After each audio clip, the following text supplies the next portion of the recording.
केवळ निवडणूक आयोगालाच मतदान घेण्याचा अधिकार, बाकी कोणालाही नाही। मार्केटवाडी ग्रामस्थांना संशय असेल तर न्यायालयात जावं, सोलापूर जिल्हाधिकाऱ्यांचा सल्ला।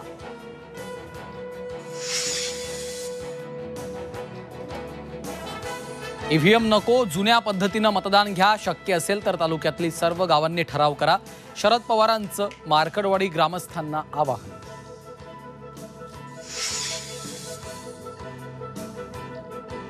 ईव्हीएमच्या समर्थनार्थ सत्ताधारी आमदार एकवटले, विधान भवनाच्या पायऱ्यांवर पाशा पटेल, गोपीचंद पडळकर, सदाभाऊ खोत यांची घोषणाबाजी।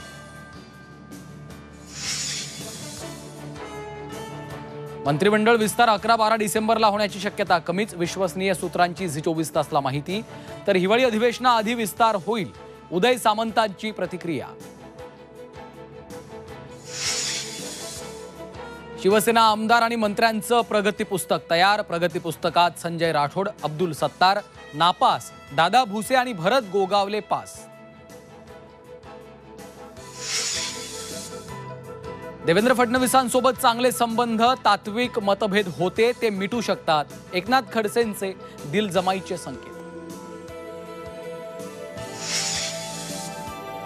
आणि बेळगावातील महाराष्ट्र एकीकरण समितीच्या महाअधिवेशनाला कर्नाटक सरकारची मनाई, महाराष्ट्रातून येणाऱ्या नेत्यांना बंदी, एकीकरण समितीच्या नेत्यांची धरपकड।